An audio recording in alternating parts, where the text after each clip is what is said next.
Saúdo a todos com a graça e com a paz do Senhor Jesus Cristo. Quero agradecer a Deus por tudo que Ele tem feito em nossas vidas. Quero agradecer a você que é ouvinte do meu canal.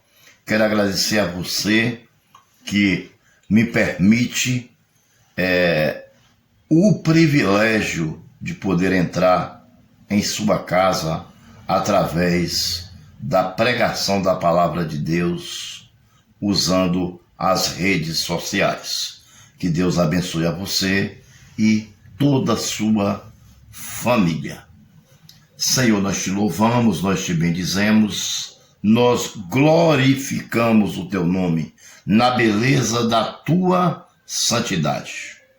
Te louvamos, nos humilhamos a ti, porque tu és o único Deus, o único mediador entre Deus e os homens. Tu és o único advogado dos advogados, Rei dos reis, Senhor dos senhores, e nós rendemos graças a ti, Senhor, e te pedimos que o Senhor nos fortaleça a cada dia, porque de nós mesmos nós temos essa consciência que não conseguiríamos nada sem a tua ajuda. Me usa neste momento como instrumento para proclamar a tua palavra e para que as pessoas possam serem edificadas. No nome de Jesus, amém e graças a Deus. Pois bem, meus amados irmãos, hoje o nosso tema será a reconstrução dos muros de Jerusalém. A reconstrução da cidade de Jerusalém. Amém? Então, antes de nós entrarmos no nosso plano de desenvolvimento, nós vamos ler um versículo base para esta pregação de hoje, que se encontra no livro de Neemias, capítulo de número 2, apenas um versículo, o versículo de número 18, que diz o seguinte. Preste bem atenção neste versículo, meus amados irmãos. Vejam o que esse versículo diz. Também lhes contei como Deus tinha sido bondoso comigo e o que o rei tinha me dito. Eles responderam, sim, vamos começar a reconstrução. E se encheram de coragem para a realização desse bom projeto. Amém? É só esse versículo que nós vamos ler. Para nós falarmos sobre a reconstrução dos muros de Jerusalém, nós vamos precisar voltar um pouco ao passado, né? Voltar um pouco lá para o Egito, lá para as margens do rio Quebar. Nós vamos precisar falar de algumas pessoas, ou melhor, de uma pessoa em especial, né?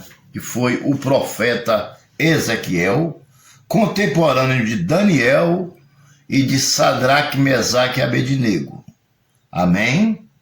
E de um povo que estava cativo na Babilônia. Amém? Vamos precisar falar um pouco sobre o rei Nabucodonosor. Por quê? O rei Nabucodonosor foi quem deixou Jerusalém às ruínas. Só sobrou os montões de madeiras queimadas, de portas queimadas, né? De entulhos, e mais nada sobrou de Jerusalém. Porque o rei Nabucodonosor destruiu Jerusalém. Deus permitiu por causa da desobediência do povo. O povo apostatou da fé, negou a fé, e Deus permitiu que Nabucodonosor destruísse Jerusalém e levasse alguns cativos para a Babilônia. Amém? Pois bem, entre esses foram Ezequiel. Então, devido à obediência do povo de Israel, Nabucodonosor destruiu a cidade. Nós não vamos entrar em detalhes, em todos os detalhes, porque senão vai ficar muito longo o estudo. Mas o fato de sabermos que Nabucodonosor destruiu Jerusalém por causa da desobediência do povo, que foi permitido por Deus, porque se não fosse Nabucodonosor não faria isso, porque Nabucodonosor não é mais poderoso do que Deus, né? Quem é todo poderoso é Deus. As pessoas só fazem uma coisa contra a outra quando Deus permite. E o povo desobedeceu a Deus e Deus permitiu. Pois bem, esse povo foi levado cativo para a Babilônia. Chegando na Babilônia, o povo ficou ali cativo, né? Por um bom tempo. E aquela geração que chegou, aquela geração foi morrendo e foi nascendo outras gerações. E eles continuaram ali cativos durante o reinado de Nabucodonosor e dos seus descendentes. Eles ficaram cativos ali. Então chegou um momento em que o povo entristeceu. Por que o povo entristeceu? Primeiro, porque o povo sabia que Jerusalém estava destruída. Segundo, porque o povo sentia saudade da sua terra. Já pensou você sair de uma terra e ir para outra terra, certo? Cativo, escravo. Quando você vai de livre e espontânea vontade, tudo bem. Mas quando você vai escravos, cativos, não é brincadeira, né? O escravo, ele trabalha apenas a pão e água, certo? Então vamos lá. Veja só o que aconteceu. Veja como essa história é uma história espetacular. Veja onde ela começa. Quando Deus vê que o povo está muito triste, então Deus tem misericórdia do povo. E aí dá a visão do vale de ossos secos a Ezequiel. Aquela visão ali do vale dos ossos secos, ela não foi um fato imediato. Ela foi uma visão que se cumpriu depois.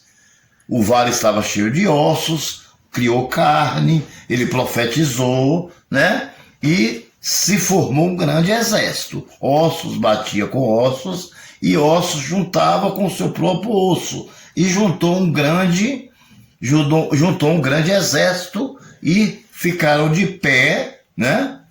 E aí Deus disse: esses serão os descendentes, né? Os remanescentes, serão toda a casa de Israel. São esses que construirão Jerusalém. Você entendeu? Então ali, o que Deus está dando através dessa visão a Ezequiel? Deus está dizendo o seguinte: diga ao povo que não fique triste não, porque vai chegar uma hora que eles voltarão para a sua cidade e reconstruirão a sua cidade.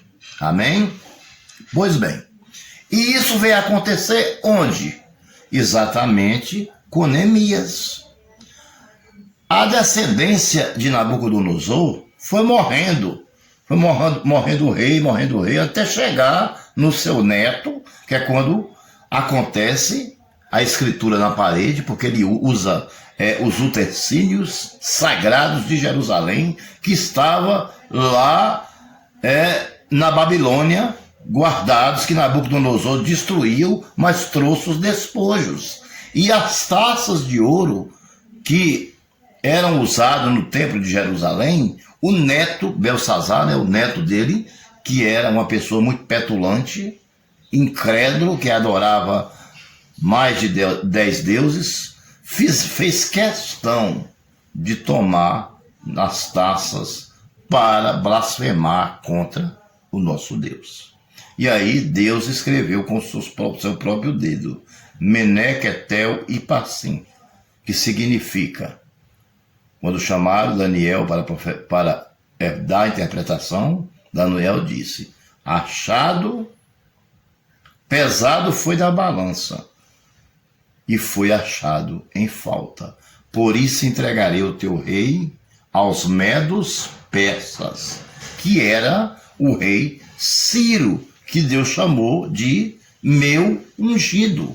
Amém? Então, quando o rei Ciro chega na Babilônia, ele destrói todo o resto da descendência de Nabucodonosor, que era Belsazar, né? E a sua mãe Nitócris, né? A sua mãe Nitócris, que era filha de Nabucodonosor, que era a única que tinha restado, ela e o filho. Você entendeu? O que aconteceu? O rei Ciro chegou, matou eles dois e tomou a Babilônia. Tomou a Babilônia. Mas por que ele tomou a Babilônia? Porque Deus autorizou. Deus já tinha falado para Ciro que ele ia à frente, quebrando as correntes, abrindo os caminhos, tirando os espinhos, para que ele pudesse passar, entrar na Babilônia e tomar o reino da Babilônia. Ok? E aí o que Ciro fez? Ciro libera o povo. Ele não disse o seguinte, ele disse o seguinte: olha, vai ser facultativo. Quem quiser voltar para a sua terra, para Jerusalém, volte. Vai reconstruir a cidade. Quem não quiser, fique. Ou seja, ele não obrigou ninguém a ir e nem a ficar. As pessoas escolhessem o que seria melhor para eles. É como hoje, quando o governo dá um feriado, né? Na verdade, aquele feriado é facultativo. Quem quiser abrir a sua loja, abre. Quem não quiser, não abre. Então, foi exatamente assim que aconteceu lá na Babilônia. Bom, a maioria do povo voltaram para Jerusalém. E aí, junto com Neemias, certo? Eles começaram a reconstrução de Jerusalém. Só que ainda na reconstrução dos muros de Jerusalém, houve um empecilho muito grande. O diabo, quando ele quer agir, ele age, principalmente quando ele quer fazer oposição ao próprio Deus ou aos filhos de Deus, aos servos do Senhor, à igreja do Senhor. Amém? Então, quando eles querem fazer oposição, ele usa os seus adeptos para fazer. E lá não foi diferente. Na reconstrução, ele usou o Sambalate e Tobias, amém? Para tentar impedir a reconstrução dos muros da cidade de Jerusalém, que estava a ruína. Então, o que nós tiramos de lição para as nossas vidas quando nós falamos em reconstrução? Existem dois tipos de reconstrução. Existe a reconstrução física, né, de uma alvenaria, que no caso lá foi a reconstrução dos muros de Jerusalém. Ali foi uma reconstrução física, foi muito trabalho, muita mão de obra, muitas pessoas se juntaram a Neemias, e Neemias foi o líder, né? Como se ele fosse, como Neemias fosse um mestre de obra. Estava ali administrando, por ordem de Deus, primeiramente, e depois do rei Ciro. Porque se alguém se metesse e continuasse a impedir, claro que Ciro tomaria uma decisão, porque foi uma ordem que Deus deu a Ciro, para que ele reconstruísse a cidade de Jerusalém e libertasse o povo da escravidão. Você entendeu? Isso foi uma ordem que ele recebeu de Deus. E Ciro obedeceu, por isso que o Senhor Deus o chama de Ciro, o meu ungido. Pois bem, então, vamos tirar algumas lições bem rápidas. Eu nem anotei nada, né? Mas vamos falar um pouco sobre reconstrução física e espiritual. Uma reconstrução física, para se construir, é necessário primeiro que tenha fé, né? Fé. Orando a Deus, pedindo a Ele para que Ele ajude, e que tenha disposição, determinação, né? Em alcançar aquele projeto, em reconstruir aquele projeto. Se você pegar esta disposição e juntar com a unidade, você reconstrói muros, reconstrói casa, reconstrói templos para adorar o Senhor, você reconstrói qualquer coisa. Uma igreja unida, ela jamais será vencida. A palavra de Deus é bem clara. Unidade orgânica da igreja. A igreja é um organismo vivo, mas tem que estar em união. Se não tiver união, ela não vai reconstruir absolutamente nada. Essa é a verdade. Porque todo mundo tem braço, tem perna, tem uma mente para pensar, tem olhos, tem boca e tem força, tem saúde que Deus deu. Então, se juntar todo mundo, ó, tem um terreno ali e a gente precisa abrir umas sapatas para começar a construção da nossa igreja. E se a igreja tem 50 homens, aqueles 50 homens chegar no mesmo dia, ele abre a sapata. Cada um abre uma, né? E depois ele continua, né? Colocando as pedras, o cimento, o ferro, a areia, os tijolos, etc. E até chegar, né? A ponto de laje. Bateu a laje, está construído. Acabamento, coloca energia, né? E aí a igreja começa a funcionar reconstruída. Começa a funcionar reconstruída. Ou construída do zero. Amém? Agora vamos dar um novo exemplo. Para nós entrar no nosso clímax, hein? Na nossa conclusão. Preste atenção. Agora vamos para a reconstrução espiritual. O homem está lá no mundo, né? Nós somos uma casa, nós somos a igreja do Senhor, nós somos uma morada, nós somos um templo do Senhor. Amém? E aí o que precisa para que esse templo seja reconstruído? Porque ele está vivendo no mundo, no pecado, ou seja, ele está inacabado, destruído espiritualmente. Destruído espiritualmente. Então aí precisa de quê? Precisa de reconciliação. Essa é a primeira coisa que precisa. Reconciliação. Entregar a sua vida ao Senhor, você entendeu? Para que Deus faça uma limpeza por dentro e por fora, processo de regeneração, para que Deus justifique você e para que Deus trabalhe no processo de santificação na sua vida. Isso aí é uma reconstrução espiritual. E Deus usou Neemias exatamente porque ele, além de ter disposição, de ter fé, ele era um homem também trabalhado por Deus. Ou seja, ele não vivia no pecado. Ele era um homem que vivia de acordo com a lei do Senhor. Por isso que eu digo, Deus não usa pessoas para reconstruir algo quando ele está vivendo no pecado. Amém? Você pode até construir algo terreno, mas o espiritual é necessário que haja um trabalhar de Deus em sua vida. Então, aí está a história espetacular da reconstrução dos muros de Jerusalém.